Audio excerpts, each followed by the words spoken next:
Hey guys, tonight we're slipping off our sandals and stepping into the soft, jasmine-scented corridors of the Mughal Empire. The sun has long since set over Agra. The torches flicker on sandstone walls, and the scent of rosewater drifts lazily through the air. Somewhere behind a lattice screen, silk slippers shuffle across polished marble. You're already in trouble. You're inside the royal zanana without permission, and you probably won't survive this. So, before you get comfortable, take a moment to like the video and subscribe, but only if you genuinely enjoy what I do here. Also, let me know where you're watching from and what time it is. I'm always curious. Now dim the lights. Maybe turn on a fan for that soft background hum, and let's ease into tonight's journey together. You trudge slowly past enormous, carved doors, barely noticing the guards eyeing you with suspicion. Tonight, we're not concerned with battles or bureaucracy. Tonight, we peek into rooms heavy with velvet drapes, low murmurs, and the faint jingling of anklets. These are the private quarters of love, power, and perfumed secrecy. The Mughals, descended from Mongol Turkic roots but steeped in Persian aesthetics, brought with them a deep appreciation for beauty, floral gardens, glittering jewel-inlaid architecture, and yes, intimate companionship. Love and sensuality weren't private matters, they were art forms, tools of diplomacy, and subtle declarations of power in the most private rooms of the palace. Love wasn't just a feeling, it was engineered. Floors were cooled with water. Channels, air perfumed with attar, made of crushed roses and sandalwood, and cushions arranged just so to flatter the body. You sit in a corner, barely breathing, as a servant places a chilled mango on a silver tray, and somewhere behind those swaying curtains, a scene is unfolding, not loud or scandalous, but deliberate, slow, and steeped in ritual. You might think all this sounds a bit dramatic, but consider this: the Mughal concept of romance was equal parts pleasure and performance. Sensuality was woven into everything: poetry, perfume, posture. A well-written verse could open more doors than a golden key. It wasn't uncommon for emperors to fall in love with a woman simply by reading a couplet she had composed.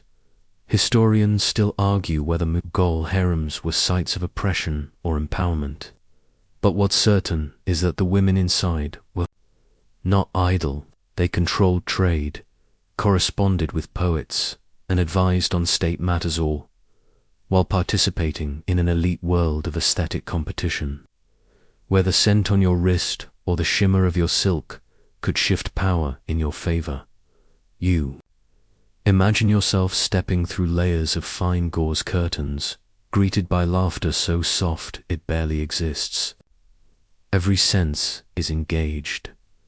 The silk under your fingertips, the cool marble under your feet, the citrus floral taste of pan on your tongue. You've entered a world where touch, sound, and scent mattered as much as conversation, if not more, but the rules here are tight. You can't just waltz in and wink at someone. Protocols of decorum governed every movement. Even gestures of affection were coded. A glance could be invitation, or it could mean exile. You don't know, and that's what makes this place so oddly thrilling. A quirky tidbit for you: it was common for royal lovers to cool each other down during hot nights by waving fans soaked in rosewater. There are entire manuals, some poetic, some surprisingly clinical, on how to delight a partner with scent, sound, and story. Yes, the Mughals were, in many ways, early connoisseurs of foreplay.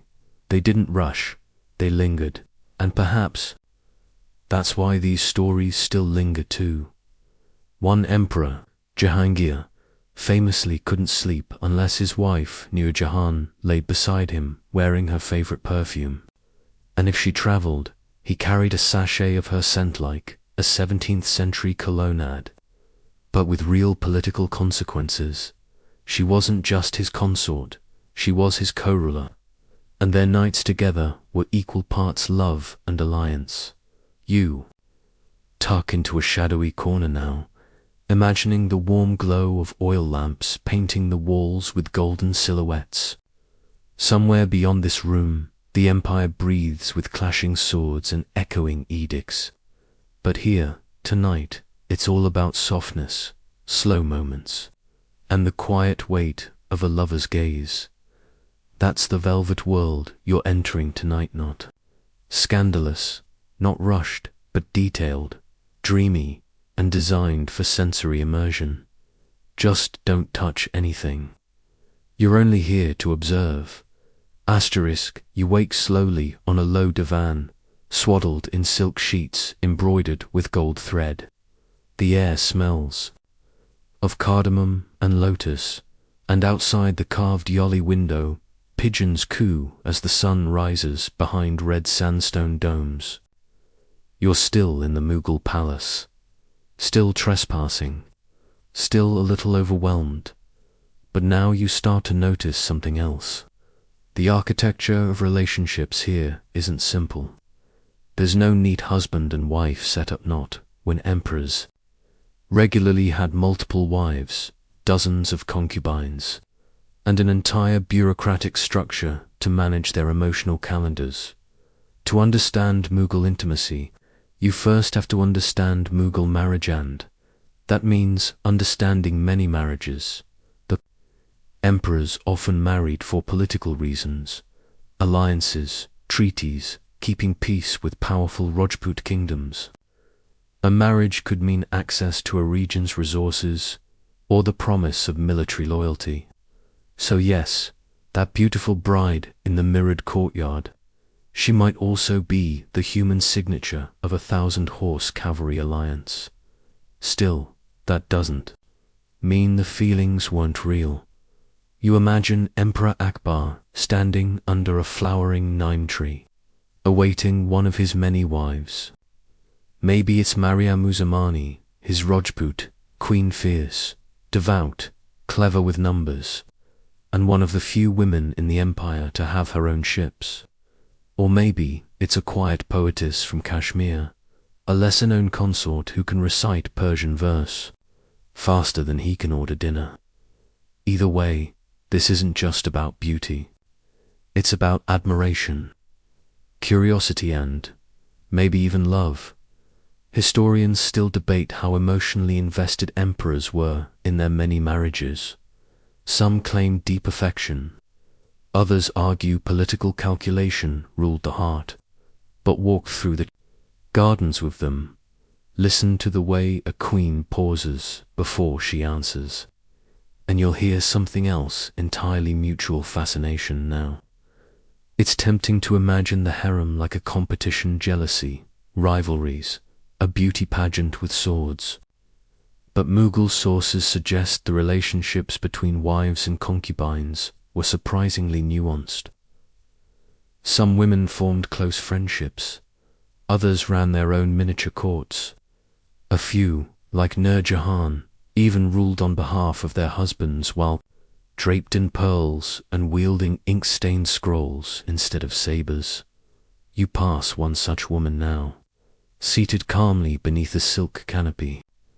Her henna'd hands are reading a letter from the emperor.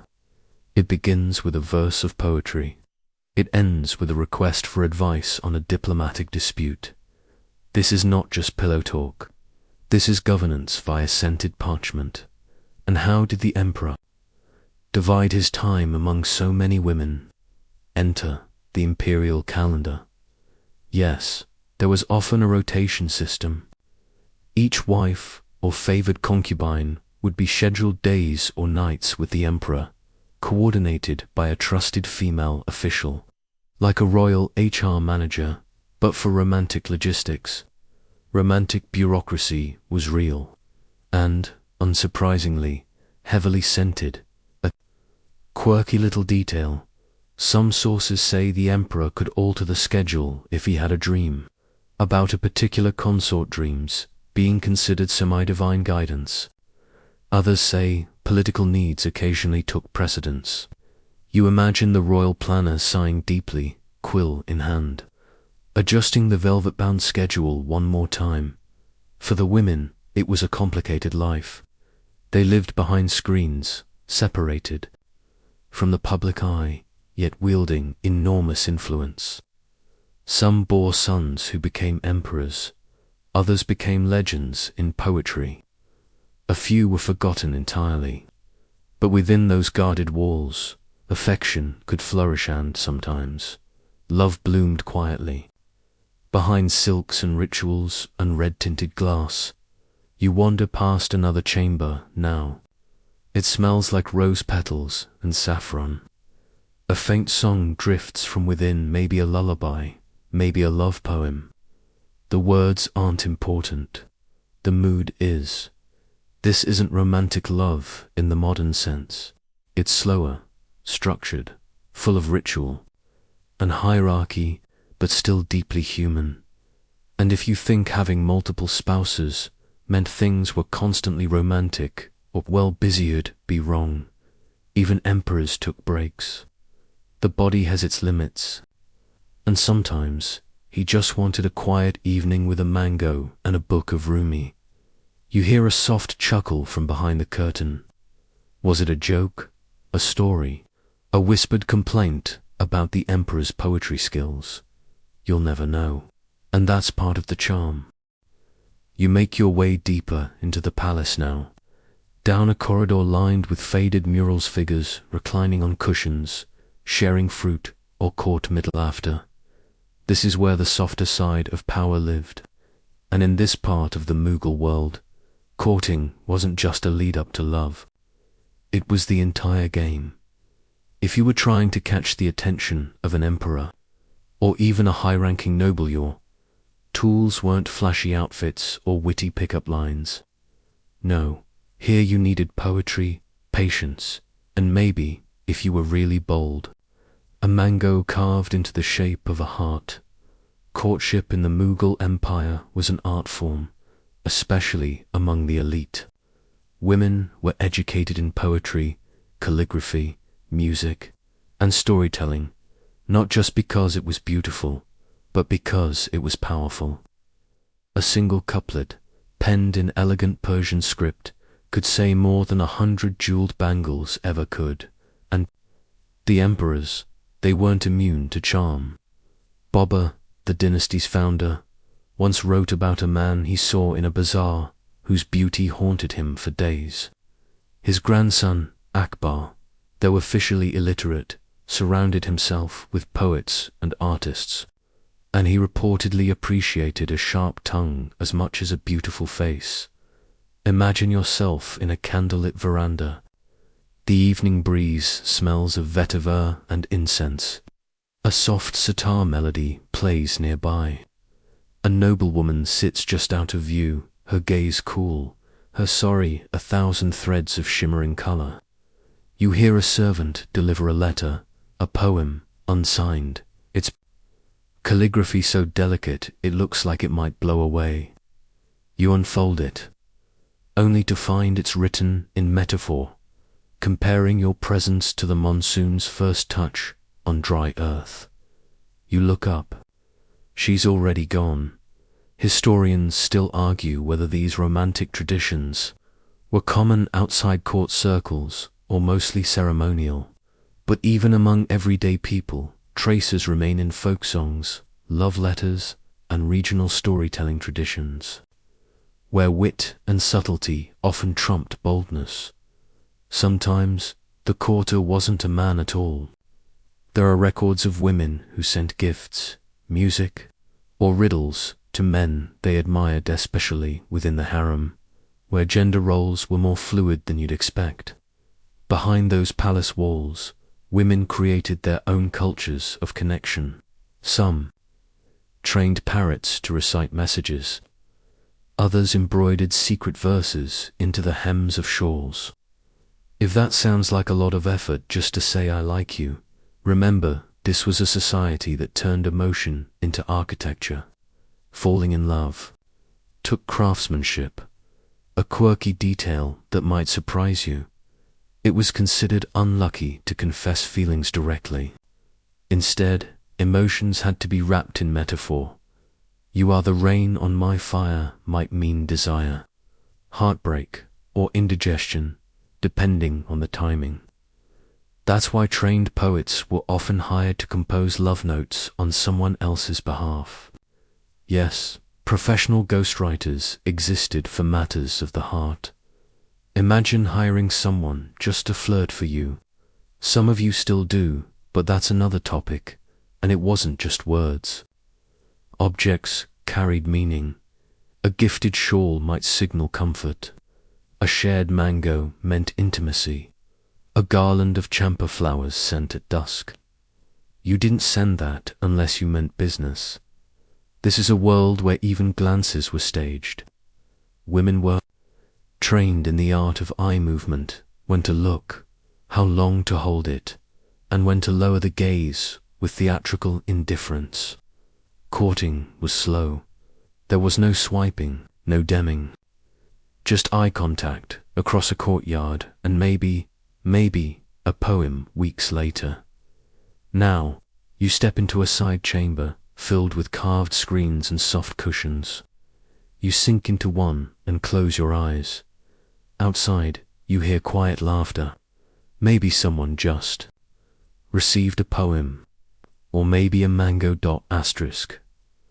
The corridor narrows now, dim and quiet, as you find yourself at the edge of a world few were ever permitted to see. The zenonod, the secluded women's quarters of the Mughal palace. Behind these intricately carved yali screens lived wives, concubines, daughters, mothers, attendants, poets, painters, advisors, and power, lots of it wrapped in soft silk and sandalwood. You enter, cautiously though, of course, you wouldn't be allowed here in real life unless you were a woman, a child, or a eunuch. But tonight, we're making an exception. The Zenana wasn't just a collection of pretty rooms. It was a carefully organized ecosystem. Each woman had her rank, her role, her responsibilities. And far from being a passive world of waiting, it buzzed with quiet ambition. Women here controlled information, finances, even trade. Some managed imperial investments, others brokered political marriages, and almost all of them had opinions. The layout was a maze. Private chambers, connected by screened walkways and shaded gardens, all designed to keep out the harsh heat and the harsher gaze of outsiders. In the daytime, it echoed with music, practice, poetry, recitations, and the hum of looms weaving shimmering brocade. At night, whispers, footsteps, and the rustle of love letters folded into sorry pleats.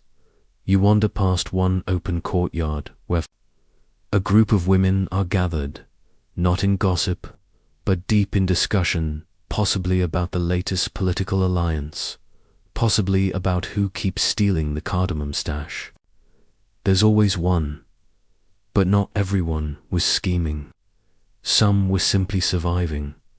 Concubines, for example, often had no political role, no formal title. Yet if one caught the emperor's eye, her fortune and her family's could change overnight. Conversely, she could be ignored and spend her years staring at garden walls. The stakes were high, and the rules unwritten. Historians still debate the emotional lives of women in the Zenana. Were they isolated prisoners or cultural elites with enviable autonomy? The answer, of course, is both and neither.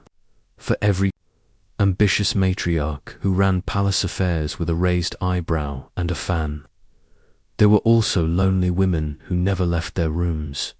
Still, the Zenana had its rhythms. The days passed with rituals, bathing in perfumed water, hair oiled and braided with scented flowers, teeth stained red with betel nut, eyes rimmed in kohl. Grooming wasn't vanity, was politics. Presentation was a form of presence. A woman's fragrance might reach the emperor before she ever did. A quirky little fact: Mughal ladies often kept pet deer, monkeys, and even squirrels, trained to fetch things or perform tiny tricks.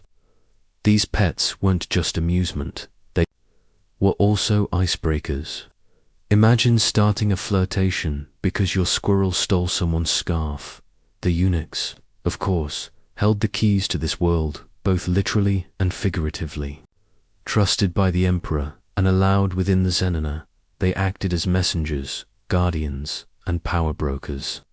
Many were fiercely loyal, and some rose to immense influence, often more than noblemen outside the palace. You pass one now, his robes are crisp, his expression unreadable. He eyes you, then turns away. A dozen thoughts pass unspoken. There's a softness here, but don't confuse it with fragility. These women draped in muslin, sipping sherbet, adjusting pearl anklets good, maneuver power like seasoned generals. But instead of swords, they used words, scent, suggestion. And then there's the music, at night. The zenana, often filled with song lutes, sitars, soft drums, voices rising in ragas of love, longing, or pure nostalgia. You sit beneath an open trellis as the music begins again. You don't understand the lyrics, but you understand the feeling. Distance, desire, dreams.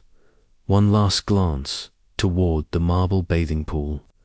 A woman lowers herself into it slowly, unbothered by your invisible gaze. The jasmine oil floats on the surface. She closes her eyes. You turn away.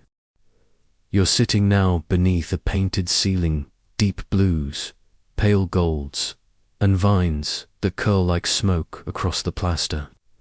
The air is warm but still. Somewhere nearby, you hear the soft crackle of an oil lamp. This chamber isn't grand like the audience halls or as ornate as the zenana, but it feels heavier. This, you realize, is where decisions are made, not about war or taxes, but about affection, attention, and whose voice gets heard when the doors are closed. This is the private domain of the emperor's favorite. Not always a queen, not always a wife, but always the one who mattered more than the others for now in the Mughal Empire. Being the favorite wasn't just about beauty. It was a careful combination of timing, charm, influence, and the ability to read a man who held an entire empire in his lap. And occasionally, your hand. You cross the room slowly. On a low cushion sits a woman wrapped in pale green silk, embroidered so finely it catches even the dimmest light. Her hand moves across a scroll writing, something pausing to think, writing again. You realize she's composing a response to a letter from him. Being the emperor's favorite wasn't just about moonlit walks and whispered endearments. It was about listening during court meetings, remembering names, knowing when to lean in and when to stay silent, and above all, maintaining a mystique. Even emperors loved a good mystery. Historians still debate whether these favored women truly held power or if their influence was limited to the bedroom, but coins were minted in their name. Edicts bore their seals, and sometimes their suggestions. Altered policy: if that's not power, you're not paying attention. Take Nur Jahan, for instance, the wife of Emperor Jahangir. She didn't just charm him, she governed with him. She issued orders, led hunting parties, and appeared at the Jarakatha imperial balcony, from which only the emperor usually spoke. She redefined what it meant to be a consort. And Jahangir, he listened. He trusted her judgment so completely that courtiers began sending petitions to her instead of him. She wasn't just his favorite, she was his partner. Of course, not every favorite had such a public role. Some preferred subtlety, a soft word behind a screen, a perfume that lingered on the emperor's robe longer than intended, a song that reminded him of something he didn't even know he missed. And the other women. Well, imagine the tension. Being favored meant receiving better quarters, more jewels, special gifts. But it also meant more eyes on you. One misstep, one sign of boredom, one offhand comment about imperial halitosis and you could fall from grace faster than you rose. You watch as the woman folds her scroll and seals it with wax. The design pressed into it is a lotus delicate, yes, but stubborn. It grows from mud. After all, a quirky detail. The emperor's favorite often received private performances, music, dance, poetry readings, but she also gave performances of her own. Stories, riddles, clever games designed to keep a ruler amused, thoughtful, and just the tiniest bit off balance. Because a distracted emperor is a loyal emperor. You glance at the open balcony. Beyond it lies the moonlit garden rows of flowering shrubs, shadowy pavilions, and somewhere in the distance, the sound of anklets on marble. She doesn't look up, she knows who she is. And yet, the favorites didn't last forever. New faces arrived, empires shifted, affection cooled. But for a time, in this soft, lamplit room, one woman's smile held the weight of an empire. You step back quietly as the servant takes the sealed letter. The cushion is still warm. Asterisk, you're following a new scent, now something sharper, less floral, more daring. It leads you through a narrow passage of mother of pearl inlay and out into a private chamber where long mirrors catch the lamplight in flickers. You pause. It's cooler here, but only just. This is where the Mughal elite dressed to undress. Yes, tonight's quiet subject. Clothing that barely covered anything. Despite the popular image of elaborately robed Mughals draped in heavy brocades, their intimate wear, especially within the palace walls, was something else entirely. Transparent muslins, so fine they were called woven air. Saris so sheer they could pass through a ring. Robes that clung like dew to bare skin. You're beginning to understand why fashion in this empire was not just about status, it was about suggestion. You spot a robe tossed over a teakwood bench. It's dyed with indigo and saffron, the edges embroidered with tiny mirrors. Not by accident. These weren't just clothes, they were tools. They caught candlelight in all the right places. For women in the Zenana, clothing was both armor and invitation. A well-chosen fabric could hint at mood, interest, or availability. Or at nothing at all, leaving others to wonder. But here's the twist. Men weren't exactly modest either. Royal men wore open-front robes called angarkas, often tied casually at the waist, sometimes left undone in private. Their lower garments, the churidars, clung close to the leg, tapering at the ankle. Accessories were no afterthought: pearls in beards, rubies on turbans, rings on every finger.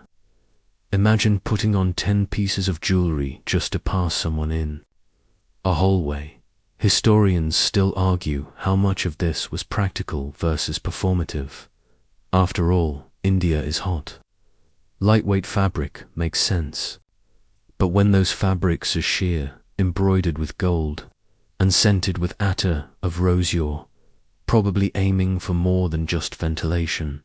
One Mughal ruler, Shah Jahan, was so obsessed with presentation that he reportedly designed private wardrobe rooms where his garments were sorted by color, fabric, and emotional effect.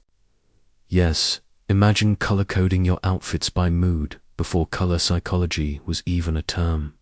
And yet, with all this finery, the body itself remained carefully choreographed. Women practiced how to walk so that anklets would chime just so, how to adjust a shawl with calculated elegance, how to reveal just enough wrist or collarbone. A single moment, say, reaching for a goblet was an entire performance, and if you weren't paying attention, you missed the whole thing. You notice a pair of sandals by the door, gold-threaded, but worn at the edges. Someone who walks, someone who dances, someone who's left the room, but might be watching from behind a screen. A quirky detail: Mughal women sometimes wore transparent skirts over opaque ones, purely for the ripple effect, and elite men used a mix of oils and herbal bombs to keep their skin glowing, not for war, but for winks. Beauty was a battlefield, and everyone showed up dressed to almost kill. Of course, not everyone in the empire could afford such things. For the average person, clothing was simpler, humbler, and dictated more by trade routes than fashion whims. But even among commoners, there was an emphasis on scent, clean fabric, and decorative touches, especially on romantic occasions. A ribbon here, a drop of perfume there. Love was a sensory business. You step forward, catching your reflection in a mirror. For a moment, you imagine yourself dressed in pale muslin, a silk sash at your waist, the faint scent of jasmine trailing behind you. You don't feel scandalous. You feel prepared. Just as you turn to leave, a drawer slides open. Inside, strings of pearls, hairpins shaped like lotus buds, and a folded note tied with thread. You don't open it. Some mysteries, like sheer muslin, are meant to be felt, not read. Asterisk, you're starting to notice that no one really moves freely here. Not even the emperor. Behind every doorway is a watcher. Behind every whisper, a third ear. But none watch more closely, none hold more invisible keys than the eunuchs of the Mughal court. Tonight, you'll spend a quiet evening with them, or rather, near them, because they'll see you before you see them.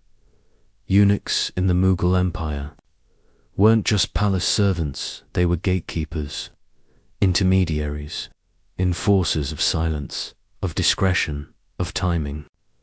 They were the trusted shadows who moved between the emperor's chambers and the world of women behind the zenana screens. And they had more power than you think. Most were castrated as children, often purchased from far-off regions Ethiopia, Central Asia, even the southern Indian coast sand, trained in court manners, language, secrecy, and diplomacy. Once brought into the Mughal fold, they entered a system where loyalty could lead to lifelong influence. Some became heads of the imperial household. Others managed finances, art collections, or royal communications. And yes, they also handled matters of the heart. Imagine this: it's late evening. The emperor has asked for a particular concubine, but not loudly. He doesn't yell down the hallway. He simply lifts a finger. A eunuch bows, vanishes, and reappears later, her perfume preceding her by moments. No one knows how it all happens. It just happens. You see one now. He's older, his robe simple, his feet bare on the cool stone floor.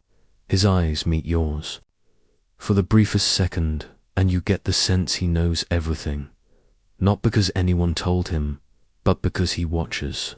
That's his job. That, and protecting secrets that could change the shape of dynasties. Historians still debate whether Mughal eunuchs were treated with respect or merely tolerated. Some records show deep trust, even friendship, between emperors and their eunuch confidants. Others suggest a more transactional role, but many eunuchs left behind estates, property, and legacies, proof that they weren't just passing through history. They were carving paths inside it. A quirky example: one famous eunuch, Itamad Khan, was so powerful during Akbar's reign that he issued orders in the emperor's name and negotiated land deals on behalf of the court, and all of it from behind the veil of palace routine. But their power wasn't always loud. It was in knowing who visited whom, when, in passing messages, in knowing where the emperor really spent his nights versus what the official record said. Sometimes they smuggled love notes. Other times, they intercepted them.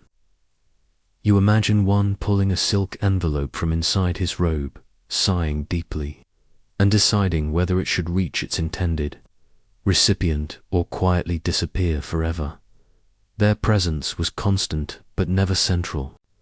They walked beside carriages, not in them. They held fans, passed cups, relayed gestures. They never interrupted. But if you turned too quickly, there they were. You walk through a quiet courtyard now, past a fountain murmuring in the dark. Group of eunuchs is seated beneath a nime tree, drinking spiced milk, their voices low and amused. You catch only fragments. She used the wrong flower again. He wore that sash on purpose. He doesn't even know who the poem was for. Gossip, yes, but laced with coded layers. They know the palace rhythms better than anyone. When love is budding, when it's fading, when it's forbidden. Sit nearby, unnoticed, or so you think. Suddenly, one of them turns toward you, not harshly, just a glance. Then he leans in to whisper to the others. A smile passes from face to face. They won't say what they know. They never do, but you've just become a part of their story. Asterisk, you're back inside this anana now, but something's shifted. The light is lower. The air carries a sharpness beneath the usual perfume. You've wandered into the quiet domain of potions, powders, and whispered promises, the strange world of herbs, spells, and aphrodisiacs. Let's be clear, the Mughal Empire didn't separate love from science. They didn't draw a bright line between medicine and magic. If it worked, it was valid. And if it made someone fall in love, at least stay interested, well, all the better.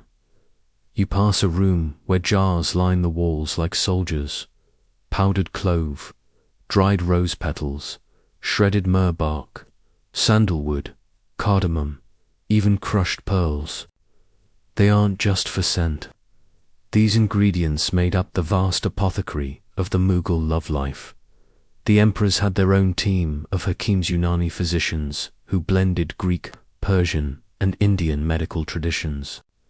These learned men, and occasionally women, prescribed everything from dietary changes to elaborate herbal tonics designed to balance the humors and enhance one's romantic vigor. But let's not pretend it was all scholarly.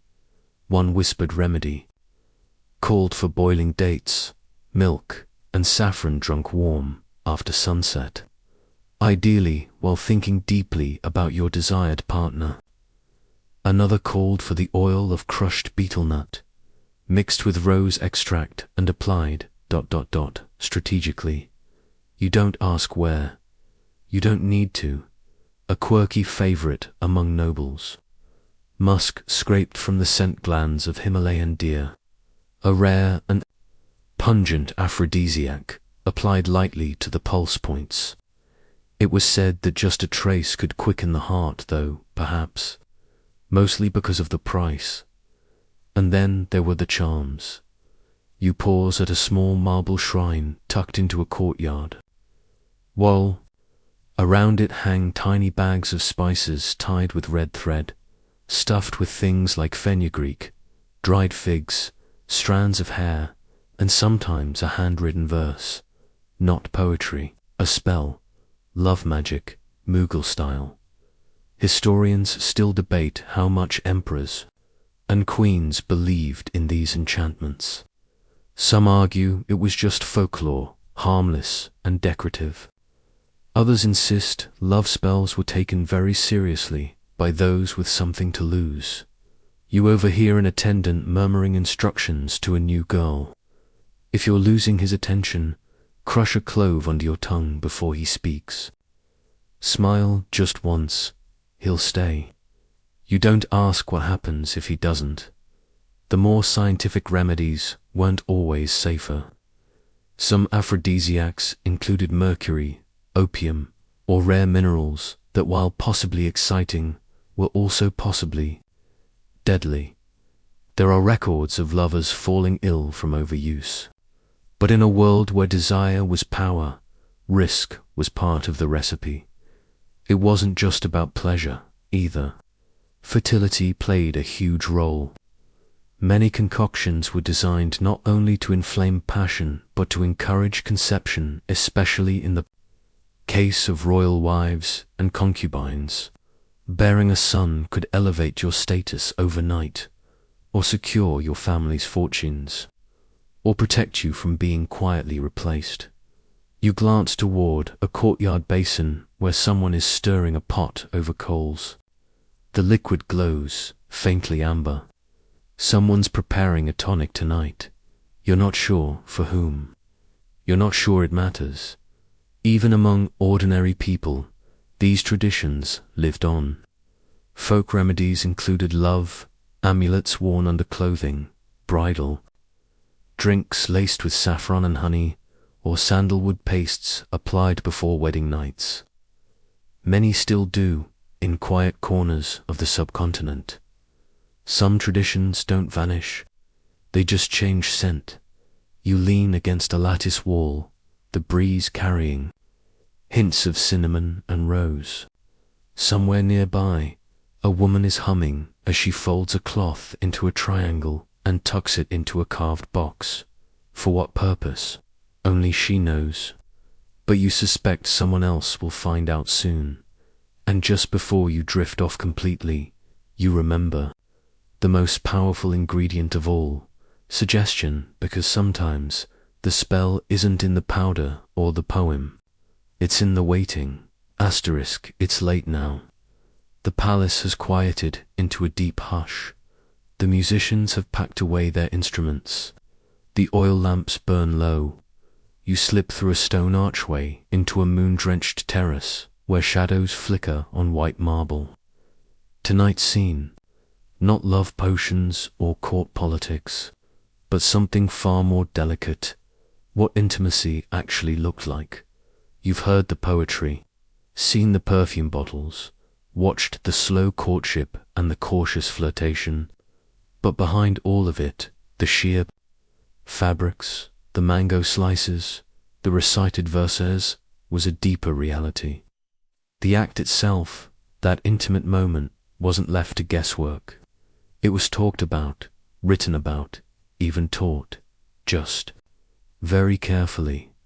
The Mughal elite viewed intimacy not as something secretive or shameful, but as something beautiful, an art form to be refined, like music or architecture. And like any art, it had instruction manuals. One of the most referenced guides was the Kama Sutra, not Mughal in origin, but widely available, copied, interpreted, and blended with Persian traditions. Wealthy households sometimes kept illustrated versions, wrapped in cloth and hidden away, brought out only on special evenings or during bridal consultations. You glance toward a pavilion bathed in starlight. A servant enters, quietly placing a painted scroll on a cushion. The cover shows a pair of peacocks circling each other beneath a flowering tree. This isn't scandal, it's preparation. And yes, there were teachers, elderly women in the zenana, known for their wisdom and discretion, would guide young brides or favored concubines in everything from skincare to conversation to the subtle gestures of affection. They didn't just pass on recipes, they passed on rhythm. Historians still debate how much these teachings were formal versus anecdotal.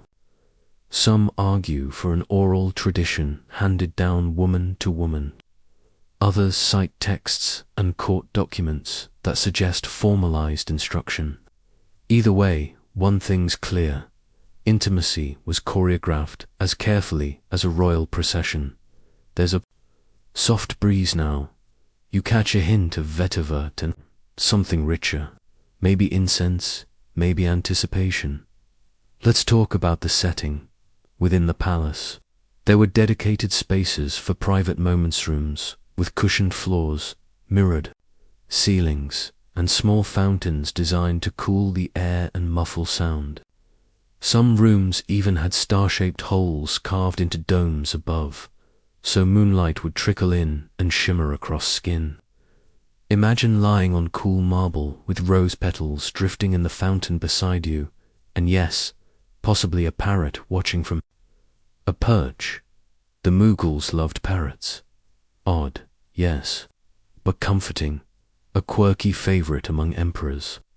Having beds scattered with fragrant herbs like coos and dried jasmine, which would release scent with every movement. Not just romantic practical. Mosquitoes hate coos. Romance is much easier when you're not being bitten. And it wasn't all silence and ceremony. Mughal poetry, even the most refined Afan, played with humor, double meanings, and even some gentle teasing. There are verses that describe failed attempts, awkward encounters, surprise interruptions by nosy parrots again, and moments of emotional vulnerability. Even emperors had off nights. You peek into one chamber now and see a silk coverlet left rumpled, a small brass tray holding 2 empty glasses, and a necklace abandoned on the floor. You imagine what just happened, not the details, but the feeling, closeness, laughter, a moment stretched out in slow, golden silence. Because here's the thing, the Mughals understood true intimacy wasn't just physical. It was about attention, about the way someone paused before pouring you water, about the softness of voice after a poem, about waiting, listening, staying. You sit by the terrace edge now, watching the shadows of palm leaves dance on the white walls. Somewhere a door creaks open, and a woman steps through, barefoot, humming to herself. She isn't hurrying, she isn't hiding. She's just moving with the ease of someone who has nothing left to prove, and you realize the act itself wasn't the destination. It was part of a larger choreography, one that began with scent and ended with stillness. The palace breathes differently by morning. The hush of night is giving way to the distant clatter of water pots, the chirping of birds perched on domes, and the low hum of servants readying the day. But before the full sun arrives, you find yourself in one of the more surprising and curiously endearing corners of Mughal court life. Morning after rituals. Yes, there were rituals. Because even the most private moments had public consequences, especially in a palace where affection could change your rank, and a missed visit might spark political gossip. You wander past a shaded courtyard, where 2 handmaidens are folding bedsheets, carefully sniffing, smoothing, inspecting. Not for scandal, but for signs. Was the emperor pleased? Was the night restful? Were the correct perfumes used? You wouldn't think linen could tell such stories, but here everything whispers. In elite Mughal culture, mornings after intimacy weren't just about discreet departures. They were structured, thoughtful, almost ceremonial. A servant might deliver warm rosewater for washing, followed by a silver tray of sweetened betel leaves to freshen the mouth and stimulate digestion. A light breakfast of dates, almonds, or saffron-infused milk might follow each ingredient, selected to restore the body's balance after a night of exertion, or, as the court physicians gently called it, vigorous warmth. You peer into a Small bathing chamber where a marble tub is being filled with water steeped in marigold petals. Not because marigold had special romantic properties, it's just what was in bloom. And because a perfumed soak was part of returning from the private to the public self. Historians still argue whether these rituals were universal in the zenana or reserved only for favored companions. But court memoirs hint at highly choreographed post-encounter etiquette, when to leave, what not to say, who to avoid in the corridor afterward. It wasn't shame, it was strategy, a quirky favorite. There was a Mughal tradition of gifting small tokens the morning after, a bracelet, a fresh flower, or a poem left under a silk pillow. Sometimes it was a line written in coal on a mirror. Sometimes just a soft-spoken nickname. And then there were reports, actual reports sent by eunuchs or trusted women to palace record keepers. Not about graphic details, of course, but about the emperor's mood, who he visited, whether he lingered longer than expected. These records weren't just nosy, they helped shape palace dynamics. A woman who consistently received attention might be elevated in rank, one whose name faded from the scrolls, quietly reassigned, or worse, forgotten. You sit near a low table, where a concubine is writing. Her hair is damp from bathing. Her hands are stained faintly with henna. She writes slowly, deliberately, pausing between words. You lean closer and realize it's a thank you note. Maybe not for love, but for time. Time was the rarest luxury here, and not every morning was soft and glowing. Sometimes a favorite would awaken to find the emperor had already left. No note, no servant, no tray of almonds. Just silence. In a world ruled by attention, absence was its own kind of power. Among ordinary people, morning after customs were simpler, of course, but not without meaning. A bowl of sweet porridge, a second cup of tea, or letting someone sleep in just a little longer. Love, like everything else, was practical and poetic at once. You watched the concubine fold her letter, press it with wax, and ring for a eunuch to deliver it. Her expression doesn't give anything away. Maybe she's relieved. Maybe she's disappointed. Maybe she's writing the same letter she always does. Because ritual is comforting even when affection is uncertain. The sun has begun to rise now, bathing the courtyard in amber light. The scent of rosewater drifts from a basin. A parrot sings a single high note and falls silent again. The night is over. But the game, the dance, the politics, the invisible negotiations of love has already begun again. Asterisk, the palace is fully awake now. Servants sweep the marble corridors, eunuchs relay messages, and trays of breakfast fruit begin to appear in shady alcoves. But you aren't heading to the feast halls or council chambers. No, this morning you slip into a far quieter, older space. The library of erotic wisdom, yes. Such libraries existed, tucked away in quiet corners of Mughal palaces. Often behind thick embroidered curtains or false wooden panels were private collections of books, scrolls, and manuscripts dedicated entirely to the arts of intimacy, desire, and emotional connection. And they weren't stashed shamefully. They were read, shared, copied, debated, even illuminated. You cross the threshold into one now. The air smells faintly of dried ink and sandalwood. The shelves aren't towering. This isn't a grand library. But the books are beautifully kept, hand-stitched, painted in brilliant colors, many with gold-leafed edges. Some open easily. Others are wrapped in cloth, sealed with ribbon, waiting for the right reader. One book in particular catches your eye. It's bound in deep red leather, the cover stamped with a delicate peacock in gold. You open it gently. Inside, stylized figures recline beside pavilions and water gardens, their gestures graceful, their eyes half-lidded. There's no rush in these scenes, no shame either. Just attention, rhythm, detail. The Mughals, especially under emperors like Jahangir and Shah Jahan, prized knowledge in all forms, including knowledge of pleasure. These books weren't just for titillation, they were meant to instruct how to touch, how to speak, how to know someone, not just physically, but emotionally. How to create an atmosphere where love, true or strategic, could unfold. Historians still debate how widespread these collections were. Some say they were reserved only for royalty and top courtiers.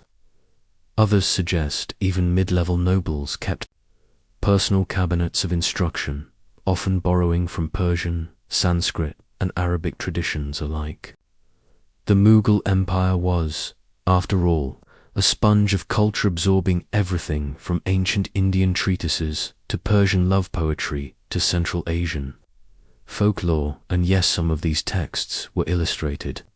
Miniature paintings, not crude or lewd, but elegant, poetic, often metaphorical, to lovers as entwined vines. A night scene with moonlight streaming through sheer curtains. A woman's face hidden behind a lotus bloom. These weren't manuals so much as meditations. They slowed the reader down, just like you're slowing down now. A quirky detail, some books included fragrance instructions, specific pairings, sandalwood for quiet nights, vetiver for longing, jasmine for return. It was believed that scent could cue memory, desire, even fidelity. A well-scented letter could do more than 1,000 words. In the corner, an older eunuch sits at a low desk, copying a passage by hand, not from a political decree, from a poem. You recognize the lines.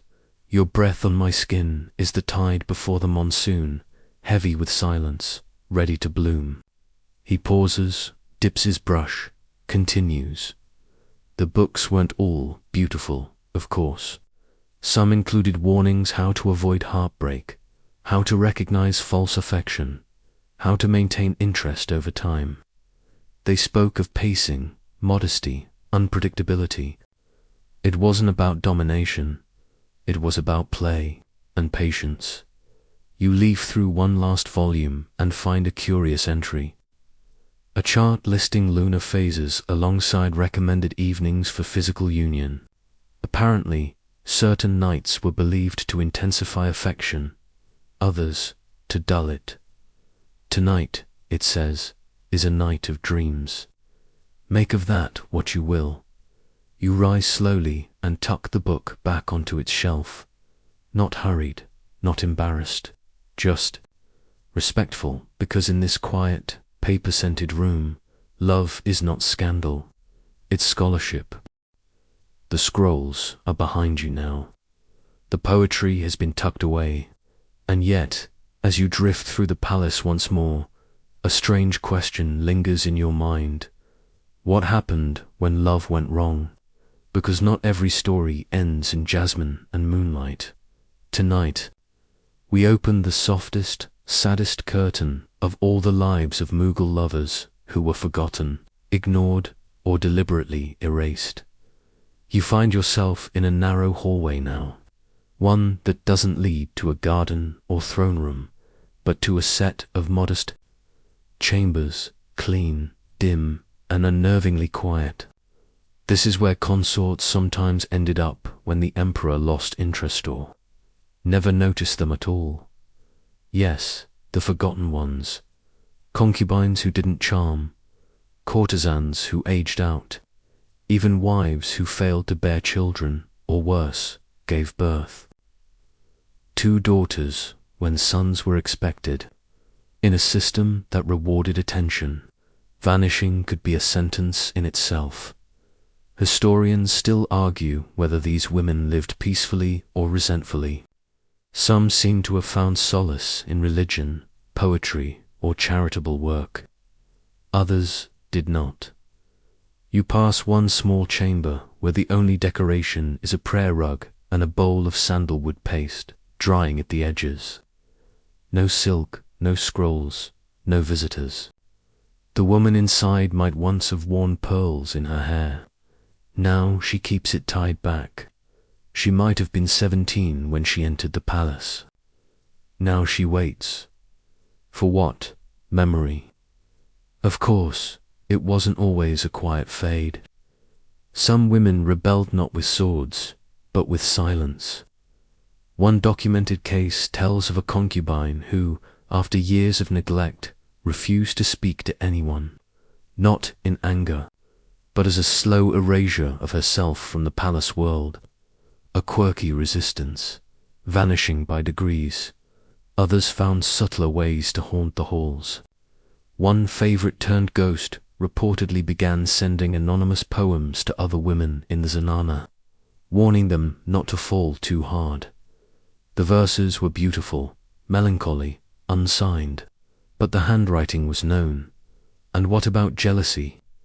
It lived in every corner of the palace, not as screaming or sabotaged, but as rearranged cushions, missing earrings, words chosen too carefully.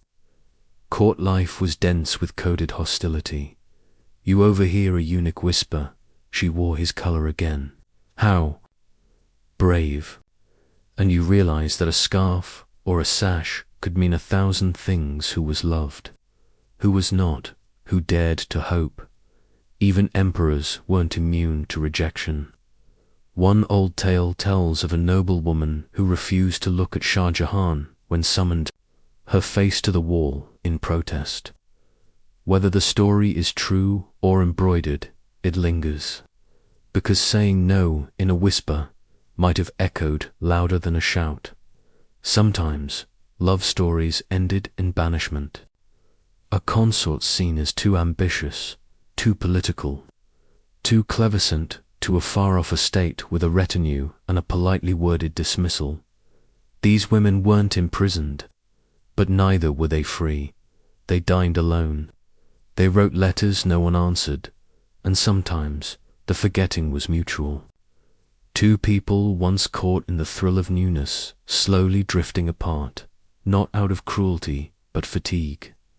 Too many poems, too many rose petals, and not enough morning afters. You pause in a long gallery where portraits of unnamed women hang in careful rows. Their expressions vary, wistful, sharp, resigned, amused. Each face once meant something to someone who ruled, each name lost in the folds of time. The paint remains. The affection does not. A breeze moves through the corridor, and one tapestry flutters slightly. Behind it, another small chamber, half abandoned, dust on the mirror, a single sandal, a poem scratched into the plaster. Even the night forgets what we whispered at noon. You close your eyes. You've walked through silk and musk and moonlight, but now you understand. The softest part of Mughal love wasn't pleasure. It was memory, and memory, as you now know, can disappear without even a goodbye. Asterisk. You're walking slower now, not from tiredness, but reverence, because as the sun climbs higher, it illuminates something you hadn't quite expected in all this sensual splendor.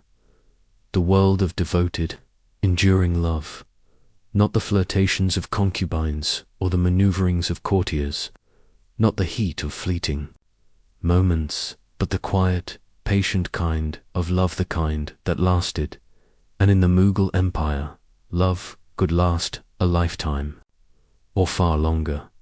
You find yourself now in a garden, not one of the public ones with grand fountains and trimmed hedges, but a more private retreater, walled enclosure where orange blossoms curl lazily against crumbling brick, and the breeze carries the faintest scent of old rosewood.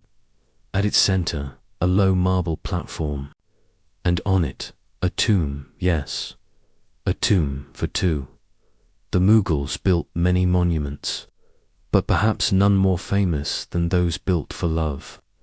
You already know of the Taj Mahal, Shah Jahan's marble tribute to his beloved wife, Mumtaz Mahal.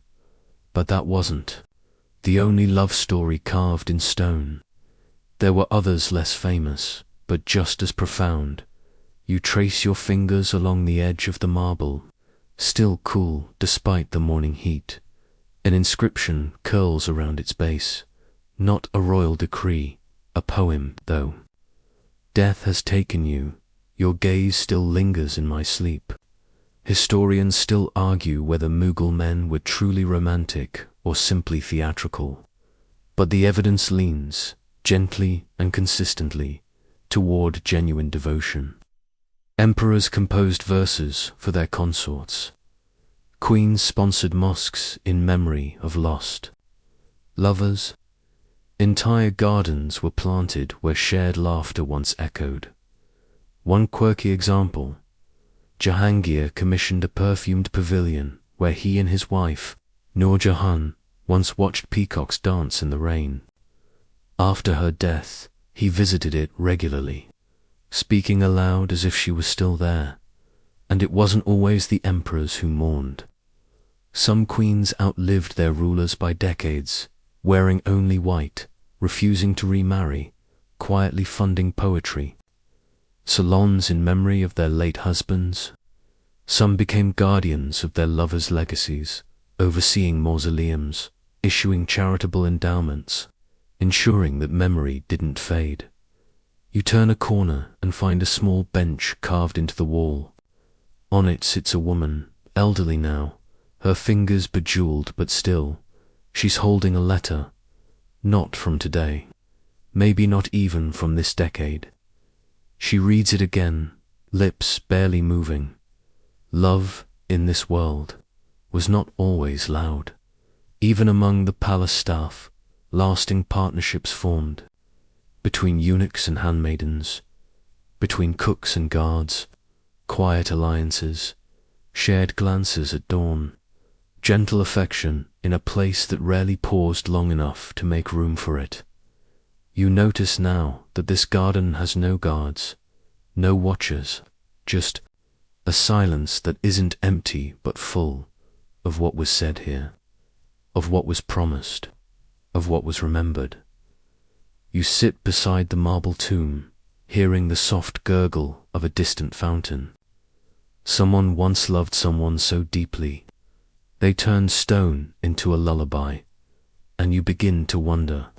Perhaps the most powerful form of Mughal love wasn't in the silks, or the perfumes, or the poetry. Perhaps it was the kind you visit long after it's gone,